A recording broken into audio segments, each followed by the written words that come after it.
Olá a todos, tudo bem? Vamos apresentar hoje a apresentação Muito Além de Bhaskara, utilizando Python para aprender matemática. Esta apresentação é realizada por Gerando Medina Madruga, em colaboração com a minha orientadora, Rosane da Silveira Alves. Então, primeiramente, sobre o que vamos falar? A ideia dessa palestra não é exatamente se aprofundar em código, mas é mais uma reflexão. Diria que ela é um gancho. Eu não gosto só até do termo palestra, porque de vez em quando parece que é uma pessoa que sabe muito mais do que os outros. Então a ideia é que ela, vamos dizer assim, sirva como um anzol para vocês terem um maior interesse na área de matemática aliada à programação e principalmente até talvez no ensino de programação em si. E notem também que em cada um dos slides eu vou deixar a fonte, seja da imagem ou seja do recurso que eu estou falando, para que quem tem interesse possa se aprofundar e ir muito além do tempo aqui, porque a gente tem uma hora não, 45 minutos para discutir um assunto que é bem mais complexo do que isso. E eu também gosto de ver muito a reflexão do lado educacional. Então, talvez eu fale muito de aspectos educacionais e não tanto dos aspectos técnicos. Eu vou tentar balancear nesse meio tempo, mas a ideia principal é essa.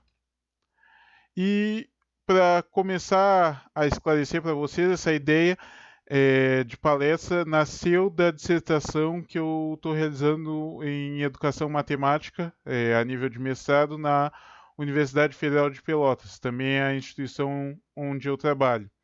O foco da minha dissertação é como utilizar ferramentas ligadas a linguagens de programação, mais especificamente Python, para ensinar matemática de uma forma diferente do que o tradicional. Mas antes de falar disso exatamente, acho que a gente tem que fazer toda uma reflexão de como anda e o que é realmente o ensino de matemática. E aí, para começar, me vem essa frase do livro The Maths of Life and Death. A matemática é, antes de mais nada, uma ferramenta para entender nosso mundo complexo. Então é muito interessante isso, porque muitas vezes a gente vê o pessoal ensinando matemática como se a matemática em si, sozinha, isolada, significasse algo. E a matemática é extremamente importante, mas como uma ferramenta dentro de um contexto para uma compreensão, para que possamos lidar melhor com o mundo em si. E aí a primeira coisa que vem à mente, todo mundo gosta, ou nesse caso odeia matemática. Isso é bem interessante porque a gente vê muita gente com problemas para entender matemática e aprender matemática, que é um dos motivadores da minha dissertação. E aí eu encontrei essa estatística de uma pesquisa que 57,8% dos estudantes brasileiros dizem que gostam de matemática. Então, vamos dizer assim que na média mais de 50% a maioria vai gostar de matemática. Isso é bem interessante porque matemática, apesar de já ser comprovado que há o interesse por parte do aluno, ainda temos um desempenho muito ruim em tanto em rankings nacionais como principalmente na questão do PISA, que é um exame internacional que quase todos os países participam para uma avaliação dos níveis educacionais. O Brasil, infelizmente, está abaixo da média que seria recomendado para o nosso país. Então, a gente já começa a ter uma reflexão aí, tá? O estudante gosta de matemática, mas infelizmente não está aprendendo. E pior ainda, que de certa forma está ficando mais complexo, porque conforme vai avançando a escolaridade, diversas outras pesquisas indicam que no Brasil a gente tem um desempenho ainda pior em termos de matemática. Então, quando a gente acha assim, tipo, tá, o estudante gosta, a gente sabe que tem problema, o problema só piora, e quando chega então no nível superior, meu Deus do céu, é um Deus nos acuda, porque qualquer disciplina de matemática vai se aprofundar muito na base de matemática que se acumula entre o ensino fundamental e o ensino médio. No momento que o aluno tem dificuldade anterior na disciplina de matemática, quando tu chega no ensino superior, é uma avalanche. Eu faria até a piada, que é meio triste, porque eu tenho minha cota de reprovações ali em cálculo. Eu diria que cálculo e matemática em si é muito similar ao Dark Souls. A pessoa vai batalhando, batalhando, até que chega a um ponto que finalmente comemora aquela vitória só para descobrir que tem mais cálculo 1, 2, 3, 4, cálculo numérico, cálculo computacional, enfim, parece que é um desafio infinito. E, por mais que a gente veja que a gente está num cenário muito complexo em termos de desempenho, não tem como a gente negar a importância da matemática. A matemática é essencial para o futuro das profissões. Quando a gente pensa em diversas profissões hoje, principalmente a questão de data science e inteligência artificial, não tem como tu desassociar da questão matemática. Então, no momento que a gente está tapando o sol com a peneira e ignorando esse problema no ensino de matemática, a gente está complicando muito o futuro, as futuras gerações em termos de empregabilidade. Tá? E também, não só a questão, vamos dizer assim, de empregabilidade, mas sendo bem direto, uma questão financeira envolvida. Existe uma pesquisa que eu cito aqui, que indicava na época, eu acho que ela é de 2015, se bem lembro, que o custo médio para os contribuintes por cada estudante universitário que abandona seu curso é quase 15 mil reais. Levando em consideração uma universidade pública, no caso. Então é extremamente importante que a gente repense a matemática, porque existem diversas pesquisas também que eu já tive contato que indicam que a matemática é uma das disciplinas que mais tem reprovação no ensino superior, seja cálculo, seja matemática discreta, estatística, álgebra linear, enfim, escolha o seu sofrimento. Certamente vai ter uma disciplina que vocês já encontraram que tem alguma relação com matemática e provavelmente vocês penaram um pouco para compreender ela. E aí vem mais uma reflexão.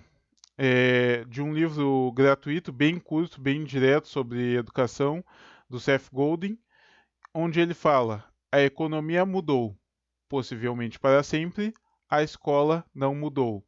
Isso é dentro do contexto da Revolução Industrial, onde a gente vê um mundo que é cada vez mais dinâmico, cada vez tem tantas mudanças, até tem um termo que o filósofo Bauman usa, a sociedade líquida, que agora não tem mais nada sólido, não tem a estabilidade que a gente via anteriormente, a gente vive num mundo com cada vez mais incertezas, mas, infelizmente para muitos, a escola ainda é a mesma de 20, 30, 40, 50 anos atrás, até mais, dependendo da região e do país. Então a gente tem que começar a pensar como a gente aprende ou não aprende a matemática atualmente. Tá? Primeiramente, infelizmente, a matemática e o ensino dela está mais parecido com uma academia do que com realmente um ambiente voltado para a compreensão da matemática, porque é muita repetição, é muita lista de exercício. Eu me lembro da minha época de cálculo 1 que tinha cerca de 200 exercícios por lista, e não era uma lista por semestre, eram 3, 4, 5 listas, acho que era por semestre. Então, tem que ter uma reflexão maior, porque isso a gente sabe que não está tendo resultado. E pior ainda do que a repetição é quando a gente tem a questão da abstração. O que é abstração? A abstração é quando o conteúdo em si não está conectado com a realidade. Então, tu aprende a área de um triângulo, a área de um quadrado, a área de um círculo, mas nunca para pensar onde vai ser aplicado aquilo. E com muita facilidade o professor poderia pegar esse mesmo conteúdo e trabalhar, vamos mostrar como é feito aqui o cálculo do IPTU, e vai lá e calcula a área de um terreno, a área de uma construção, visando um cálculo que está ligado à realidade do aluno. Então isso é muito complexo quando a gente vê essa desassociação do mundo real para a matemática e sabendo da importância da matemática no mundo real, a gente sabe que está perdendo muitas possibilidades ali de ter um maior engajamento por parte do estudante. E isso, sinceramente, me dá a impressão que a gente parou em termos de ensino lá na época do Guaraná com rolha, porque se a gente pegar, tem até um livro muito interessante, Math in the USA, Still Crazy After All Those Years, ou seja, a matemática nos Estados Unidos ainda está muito louca após todos esses anos. E é uma reflexão de um professor que havia se aposentado e ele começa a ter que dar aulas particulares para a filha dele, porque a filha dele não consegue compreender matemática na escola, porque infelizmente o sistema educacional ainda é falho. E no Brasil, certamente esse cenário se repete. E aí, mais um questionamento. Será que a gente realmente compreende a importância e o funcionamento da matemática com essa metodologia de repetição e abstração? Eu acho que não. É a minha opinião extremamente sincera e que norteia a minha pesquisa. É meio óbvio, mas só para reforçar. Eu acho que muitas vezes a gente trata o aluno basicamente como se ele tivesse que decorar a matemática e não pensar, e não refletir. É como o pessoal, quando começa a utilizar o computador, nesse GIF aí do Homer, aonde está o botão que seria a tecla para ser apertada. Ele não compreende que seria qualquer tecla. Ele busca literalmente qualquer tecla escrito numa tecla. Então, é quase o cenário que a gente vê na matemática.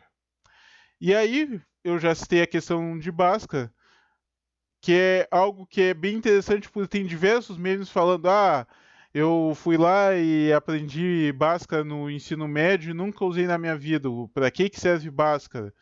Matemática não serve para nada. Certamente vocês já encontraram alguém fazendo esse tipo de crítica à reflexão, tá? Então, o que a gente pode fazer com Bhaskara, afinal? Para que serve essa coisa? Tá? Primeiramente, com a fórmula de Bhaskara, tem como a gente compreender melhor equações quadráticas e, a partir de equações quadráticas, a gente pode trabalhar com parábolas. Tá, parábola, um formatinho de gráfico, ainda não está conectado com nada na minha vida. Então, a gente pode utilizar a equação quadrática para descrever uma parábola e a parábola descreve o pulo. Tá, então agora a gente já começa a pensar que a gente consegue calcular uma trajetória aproximadamente a partir de uma parábola. Interessante. Começou já a se conectar com a realidade. Tu já pode pensar em um basquetebol, em esportes radicais, motocross, skate, quase tudo que tiver algum tipo de velocidade, pulo, deslocamento, a gente consegue encaixar essa fórmula. Mas ainda, tipo, muitas dessas coisas a gente acaba fazendo mecanicamente. A pessoa não pensa numa parábola quando está pulando com uma moto ou pulando com um esqui. Mas, se a gente pensar um pouquinho mais a fundo, a gente pode realmente começar a compreender. Como a gente diz, assim como a vida imita a arte imita a vida. Então, o que é interessante? Quando a gente compreende que a parábola pode representar um pulo, então poderia utilizar a fórmula da parábola dentro de um jogo para criar um pulo. Se vocês forem ver a maioria desses jogos clássicos, tipo um Mario da vida, vai ser no fundo exatamente o mesmo movimento que faria uma parábola, é o movimento do pulo em si. E aí a gente começa a ver que não é só o pulo, mas tudo em termos de jogos tem a ver com matemática. Eu sou muito fã de Street Fighter e Street Fighter em si é basicamente tu saber compreender o tempo de cada movimento e fazer cálculos extremamente rápidos para compreender qual seria o movimento mais adequado, qual a probabilidade daquele movimento ser um movimento correto, e a partir disso é quase como um jogo de xadrez. Claro, com um boneco 3D, mas é a mesma lógica. É tudo questão de probabilidade estatística e compreensão da matemática ao redor do teu jogo, tá? E aí é interessante que extrapola, não é só um jogo digital que depende essencialmente da matemática, mas a matemática vai estar conectada com diversas atividades que a gente tem no dia a dia. Por exemplo, música bem feita não tem como ser criada sem matemática. Tu vai ter uma questão de ritmo, tu vai ter uma questão de repetição, tu vai ter a questão das próprias notas em si, existe toda uma matemática por trás, tem como tu, a partir da matemática, gerar notas, depois gerar música, depois até vou falar sobre isso rapidamente. Então é bem interessante, tipo, mesmo que a gente faça de certa forma, vamos dizer assim, no instinto, esse instinto ainda utiliza alguma coisa de matemática. Então, de certa forma, a matemática está por todo lugar, não tem como a gente escapar disso. Tipo, se vocês pensarem em termos de cores, cores podem ser representadas pelo código RGB, pode ser representado lá em HTML. Tipo, não tem hoje como tu pensar em algo que não tenha matemática envolvida. E aí tá, a gente já compreendeu, matemática está em todo lugar, a gente está falando de tecnologia, então, como é que a gente pode utilizar a tecnologia para ensinar matemática? E, no primeiro momento, como a gente vai lidar com a questão dos problemas que vão surgir? Bom, primeiramente, eu trabalho no meio da educação e eu sei que quando a gente fala em termos de software e alguma coisa ligada a educação, acaba quase sempre vindo alguma sugestão de pagar por uma licença fechada. Aí só para a licença fechada seria, ou seja, software proprietário e software comercial, tá? E aí só para dar uma pequena comparação, temos aqui o MATLAB, que é um dos softwares matemáticos mais utilizados no mundo, principalmente em universidades, e está aí o preço da licença, vamos dizer assim, tradicional deles para educação, que já tem algum desconto. O maior desconto é para estudante, mas é uma licença cheia de restrições, não serviria para uma universidade, por exemplo. E aí tu vê ali $550 uma licença permanente ou 275 uma licença anual. Se a gente parar para pensar que $1 está custando R$ 5,34 hoje, é complicado, para dizer o mínimo. Então, não é uma boa ideia. E aí também vem outra questão que tá, existem softwares que são mais baratos, mas o que esse software realmente faz de único? E no fundo, talvez vocês não conheçam, mas uma das primeiras tentativas de automatizar ou de dar uma maior liberdade para o estudante utilizar a tecnologia para estudar matemática seria a máquina de Skinner, que é basicamente uma máquina que foi feita pelo psicólogo Skinner, muito conhecido do ramo behaviorista, ou seja, do ramo comportamentalista, que é um dos ramos que ele ultrapassa as barreiras da psicologia e vai também para a educação, para o marketing e afeta quase todos, até treinamento de cães envolve o comportamentalismo. E é bem interessante porque ele teve na época uma ideia bem simples, era uma máquina que te dava os exercícios e o estudante poderia ir escolhendo os exercícios que fazia e ir anotando as respostas, e posteriormente poderia verificar a resposta oficial provida pela máquina. Então, isso dava uma certa autonomia, uma liberdade para o estudante realmente não depender daquela questão de tô tendo que acompanhar a turma todo tempo. Então, isso é algo que a gente já tem que pensar. Tipo, tecnologia tem muito a ver com a questão de dar autonomia para o estudante, tá? E aí, outra coisa que é importante, principalmente quando a gente pensa nessas soluções mágicas proprietárias que custam no mínimo um rim para cada pessoa utilizar, é que grande parte delas ainda é baseada no idioma inglês ou às vezes até alguma coisa em português, mas não é tudo. Grande parte, até ali do MATLAB, ele dava opção em espanhol, mas não via opção em português. Então a gente tem ainda uma barreira de idioma muito grande, porque a gente sabe que a gente ainda é um país que é relativamente iletrado em questão de lidar com o segundo idioma. Então, isso já seria mais uma barreira para implementar a tecnologia na sala de aula. E aí, por fim, a gente tem também um grande problema que, além de muitas escolas ainda não terem computadores, algumas têm computadores relativamente antigos, de projetos antigos ou até computadores novos, mas que não têm uma capacidade de processamento e de armazenamento muito grande. E muitos desses softwares são extremamente pesados, que requerem vamos dizer assim, software de ponta, hardware de ponta, computadores relativamente novos para serem utilizados. Então, infelizmente, não condiz com a realidade aqui do Brasil.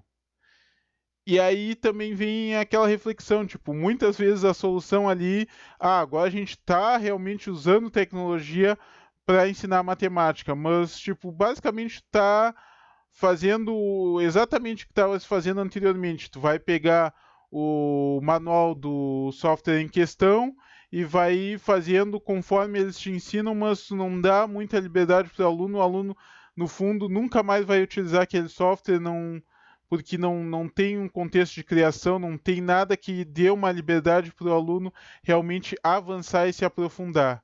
Então acho que a gente tem que superar essa ideia de simplesmente tapar o buraco e achar que está tudo muito lindo. A gente tem que buscar soluções que busquem, que sejam muito mais amplas, que permitam ao aluno crescer e muitas vezes até crescer posteriormente ao que foi ensinado, ao momento que foi ensinado. Eu acho que tem que contribuir para a vida inteira do aluno, não só para aquele momento escolar ali, em busca de um diploma, de um certificado. Tá? E aí, como a gente pode solucionar tudo isso que foi citado, então? Primeiro, independente da questão tecnológica em si, eu acho que deve-se buscar políticas educacionais que sejam mais conectadas com a realidade. Aqui no Brasil, a gente teve uma reforma há pouco tempo da BNCC, da Base Nacional Curricular e tudo mais, mas se forem ver em termos de tecnologia, ela é extremamente rasa. Ela fala em pensamento computacional, acho que cerca de 20 vezes, não define bem o que é pensamento computacional, e é basicamente se vira nos 30 para o professor, ou seja, se ele quiser trabalhar com computação, quiser trabalhar com informática, ele que busque os recursos. Então a gente pode já buscar ideias em currículos já mais bem estabelecidos no Reino Unido, Austrália, Suécia, já vi experiências, troquei algumas figurinhas, li alguns papers do pessoal já tendo a inclusão da informática e da tecnologia em si desde o início em si do caminho escolar do aluno. Peguei até esse exemplo aí do currículo nacional da Inglaterra, por quê? Porque eles já têm 4 estágios onde tem definições de que tipo de tecnologia vão ser utilizadas ao longo do tempo. E é bem interessante que no terceiro estágio, se eu bem me lembro que corresponde, acho que seria dos 11 aos 13 ou 14 anos, já é esperado que os alunos tenham contato com 2 linguagens de programação, sendo pelo menos uma delas textual. Pessoal, vamos ser realistas. Aqui no Brasil, algumas universidades que formam pessoal para acima de 20 anos utilizam uma linguagem só e olhe lá. Então, a gente vê como a gente está ficando para trás e como a gente tem que repensar e realmente ter seriedade nesse ponto. Não adianta deixar em aberto, porque infelizmente em aberto vão ser iniciativas isoladas. Tá? E aí eu acho que a gente tem que parar e reconstruir a forma como a gente ensina e utilizar a tecnologia nesse contexto. É algo essencial assim que a gente tem todas as ferramentas hoje, não só a questão tecnológica, mas a questão pedagógica por trás da tecnologia para realmente vamos sentar agora e vamos modificar o nosso currículo de forma a incorporar tecnologias que deem a capacidade para o aluno ir além. Realmente modificar a forma como ele aprende, não querer que ele simplesmente decore e regurgite fórmulas ao longo de sei lá quantos anos que ele vai passar na escola. E aí eu acho que a gente tem que compreender esse elo que existe entre a matemática e a tecnologia, e aí eu já deixo uma das primeiras recomendações em termos de palestra, de materiais de conteúdo aqui, que é de um conhecido meu, colega meu, amigo também, o Rafael Spetti, que ele faz uma palestra essencial para qualquer programador que tem interesse em trabalhar com matemática. Eu estou fugindo um pouco aqui da temática, mas eu vou pular para tudo que é canto em termos de tecnologia, mas ele fala de JavaScript e matemática, e ele passa por diversas ideias de como a matemática é importante para todo mundo e diversas fórmulas que a gente ignora no dia a dia, mas que têm uma importância gigantesca em compor o mundo moderno, tá? E aí, quando a gente começa a ver essa reflexão de tipo, o que a gente pode pensar em matemática e tecnologia, acho que uma das primeiras referências é a linguagem Logo, uma linguagem de programação muito utilizada para o ensino de geometria. Ela é bem antiga. Se vocês forem procurar, existem diversas referências desde os anos 80 aqui no Brasil já. O principal representante dessa linguagem é o Seymour Papert, e também é bem ligada à questão do construcionismo e do construtivismo. E é interessante porque, de certa forma, ela é uma linguagem simples, basicamente, originalmente era uma tartaruguinha, uma setinha, que tinha a habilidade de ir construindo formas. Mas é bem interessante que tu consegue te aprofundar e que até hoje o pessoal ainda está explorando novas formas de utilizar ela dentro da sala de aula. E, de certa forma, uma evolução ou uma linguagem que se inspirou pesadamente em Logo e outras linguagens ali ao redor, vem a questão do Scratch. O Scratch é uma linguagem desenvolvida pelo MIT, muito voltada para trabalhar com pensamento computacional e programação para crianças, mas também pode ser utilizado por adolescentes e adultos, e ele te dá a possibilidade de trabalhar com blocos de programação. Tu não vai literalmente digitar a programação no formato mais tradicional. Tu vai ir construindo blocos similar ao que a gente tem num Lego Mindstorms, por exemplo, e a partir desses blocos lógicos tu vai ver o comportamento de diversos atores que são chamados. Nesse caso aqui da foto a gente está vendo o gatinho, e aí a partir disso tu vai ter diversas formas de atuar e construir em cima disso. Vai poder utilizar graus, vai poder utilizar sons, vai poder utilizar cálculos matemáticos. Então é bem interessante que é uma forma bem simples de se introduzir a questão de programação. Tem uma ferramenta chamada P5.js, que é uma ferramenta, um framework baseado em JavaScript, para trabalhar principalmente com a questão de formas e, se eu bem me lembro, também de cores e sons. Então, de certa forma, ela trabalha muito com a programação criativa, que é chamada, que é tu dar essa liberdade para a pessoa ir criando, e a partir das criações pode ter uma exploração do que realmente tem ao redor dessa criação, sabe? O que envolve em termos matemáticos para compreender o que está sendo criado. E aí outra alternativa que eu acho super interessante para trabalhar com matemática e tecnologia, que é o SonicPy. SonicPy é uma ferramenta criada pelo Sam Aaron, um cidadão da Inglaterra que ele é fissurado, vamos dizer assim, no conceito de Algorave, que é a criação de música a partir de programação, a partir de algoritmos.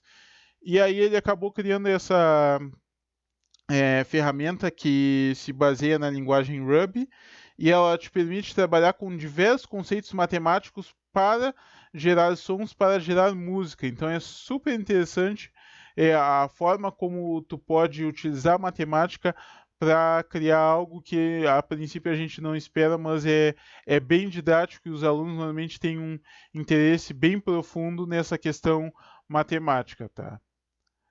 E aí eu dei um pequeno overview, mas existem diversas outras opções trabalhando com software livre e educação matemática, mas só para ter uma ideia, porque eu acho que todas elas se conectam um pouco com Python. Porque, primeiramente, eu acho que Python para quem ainda não conhece, é uma linguagem super tranquila de se trabalhar. É uma linguagem iterativa, então tu vai ter a possibilidade de ir desenvolvendo os comandos e já testando eles. Então é extremamente simples de compreender e ao mesmo tempo ela te dá diversas possibilidades. Python não é só linha de comando, Python te possibilita trabalhar com interface gráfica, trabalhar com criação de jogos, trabalhar com criação de aplicativos mobile. Então é algo que tem uma flexibilidade muito grande. E aí, quando a gente fala especificamente no ensino de matemática, a gente vai ter três possibilidades: trabalhar com Python como uma calculadora poderosa, trabalhar construindo aplicativos educacionais ou jogos educacionais. Então, para ir explicando um pouco de quais as ideias que vocês podem trabalhar em cima disso, a gente começa primeiro sugerindo a ferramenta chamada Python Tutor. É uma ferramenta não muito conhecida na comunidade, mas ela é bem interessante porque normalmente a gente joga o código para a máquina e começa, de certa forma, a decorar como a máquina nos responde.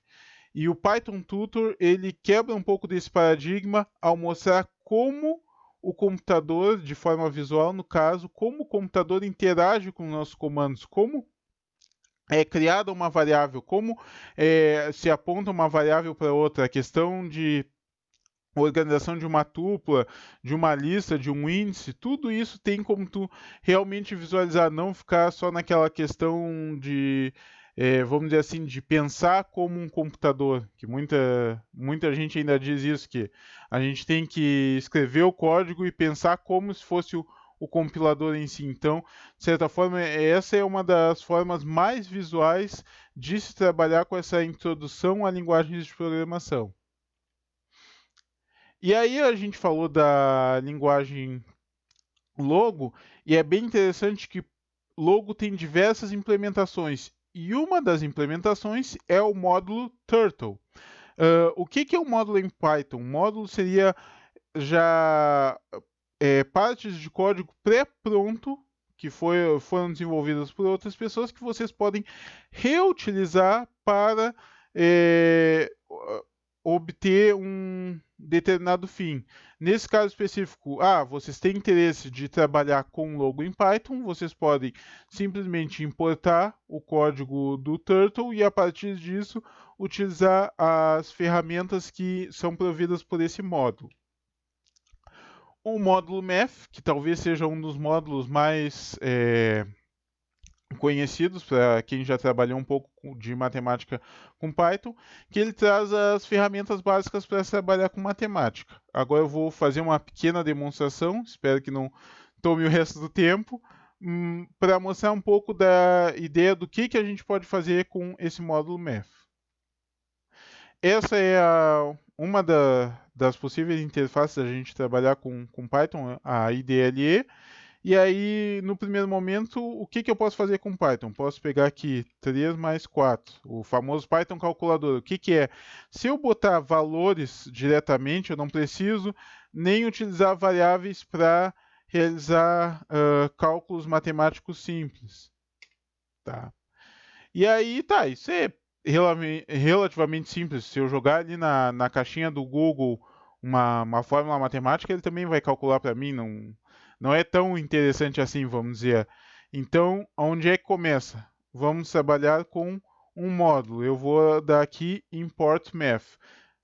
esse comando eu vou estar importando o módulo de matemática que a gente acabou de citar, e aí agora começa a ficar mais interessante. Vou dar um exemplo. Para a gente representar o pi, ou pi em português, desculpe a pronúncia, normalmente tem gente que faz a famosa gambiarra 22/7, que é aproximadamente ali o pi. Dá para a gente fazer essa gambiarrazinha, mas com o módulo matemático, math.py, agora a gente tem o valor exato, ou seja, já tem diversas constantes embutidas nesse módulo.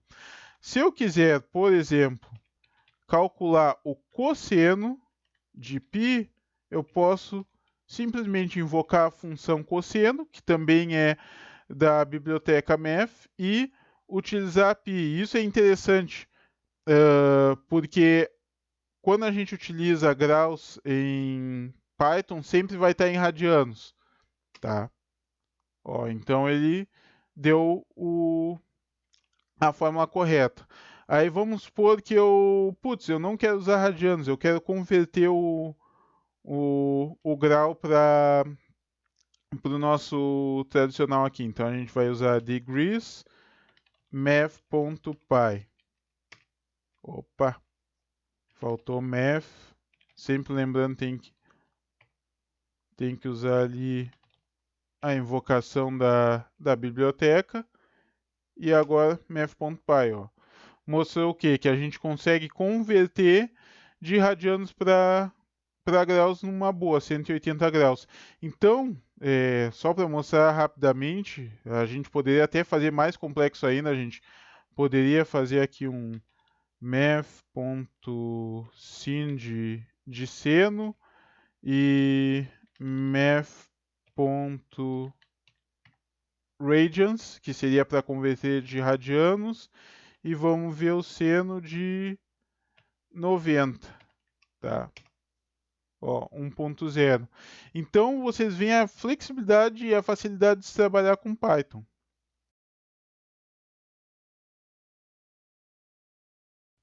E aí, voltando aqui para a nossa apresentação, temos também o CMath, que é a mesma ideia do Math, só que trabalhando com números complexos, ou seja, quando a gente vai trabalhar com números que envolvam a raiz de números negativos.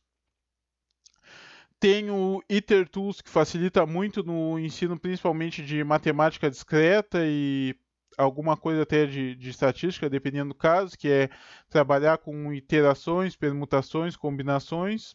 A mesma ideia que a gente já viu lá no Math, tu vai importar um módulo e vai invocar as funções, conforme a documentação. E para a estatística, para trabalhar com média, mediana, desvio, tem um módulo chamado Statistics, tá? E aí, se tem interesse, tipo, isso tudo é matemática mais pura, vamos dizer assim, mas eu quero trabalhar com a matemática de uma forma lúdica. Bem, existe o Pygame. Pygame é uma biblioteca que trabalha basicamente facilitando a vida para quem quer criar jogos, utilizando SDL junto com Python, uma implementação da SDL no caso, e só para citar um exemplo, com 1 ou 2 horas tu consegue já ensinar para uma turma inteira como criar um jogo simples, como um jogo do famoso jogo da cobrinha, o jogo do Snake. E aí tu vai falar, tá, mas aí a gente está desenvolvendo jogos. Não. Jogos, em sua grande maioria, em sua mecânica, envolvem matemática sempre. Snake, quando eu estou falando Snake, na realidade eu estou falando muito de matrizes, estou falando de vetores, estou falando de deslocamento, estou falando de listas, então números aleatórios também, geração de números aleatórios, então isso é super interessante, que tem como tu fazer algo que 90% dos alunos hoje vai ter interesse, que é trabalhar com jogo digital e ao mesmo tempo estar trabalhando com um conteúdo matemático. Anaconda, no primeiro momento, quase todo mundo que trabalha com Data Science vai te recomendar Anaconda, porque ela é uma suite, ou seja, ou também chamada de bundle, ela é um conjunto de ferramentas já empacotadas para facilitar o uso das mesmas. Então, eu acho que a maneira mais fácil de se instalar Python hoje em dia, principalmente no para quem utiliza o Windows, é utilizando o Anaconda. É mais fácil até do que a instalação padrão do Python. E existe uma ferramenta super interessante para quem quer trabalhar com programação de uma forma mais educativa, que é o Jupyter Notebook.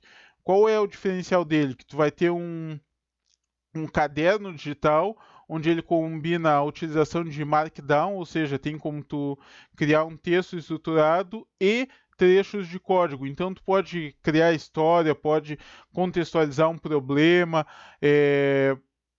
pode dar exemplos em conjunto, pode compartilhar isso, pode fazer com que todos trabalhem com um caderno de forma coletiva. Então é super interessante a forma como o Jupyter Notebook expande as possibilidades para vocês trabalharem com essa questão de como repassar a informação e também como o aluno deve construir e explorar a informação.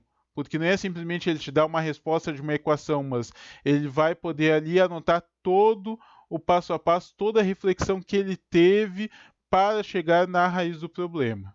Tá?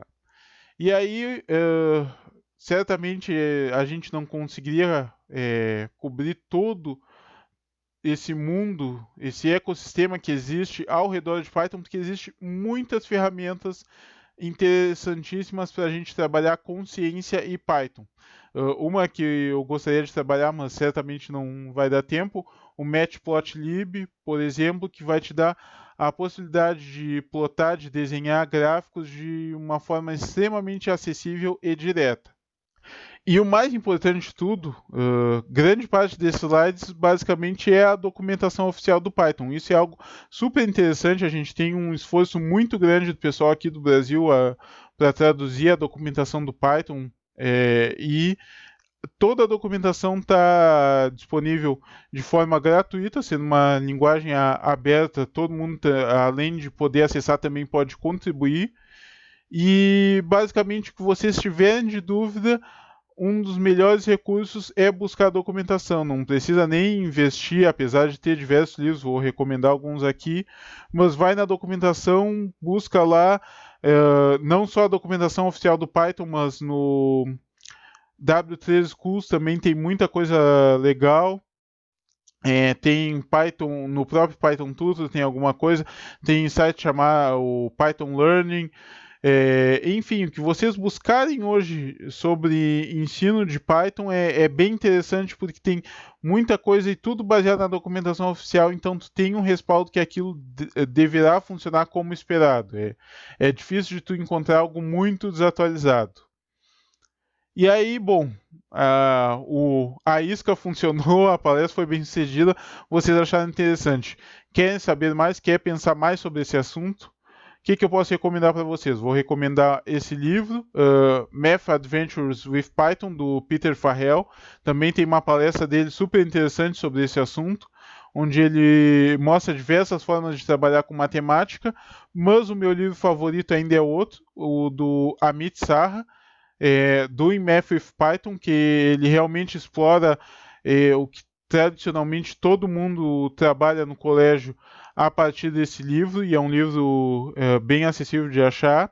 Ele seguido está em promoção no Humble Bundle, e também tem uma palestra dele que ele trabalha diversos ângulos de como se utilizar Python e matemática em conjunto. E também uma fonte bem interessante é essa palestra do Liam Callaway no PyCon Austrália 2018, que é Python Teaching Maths with Python, um trocadilho, né?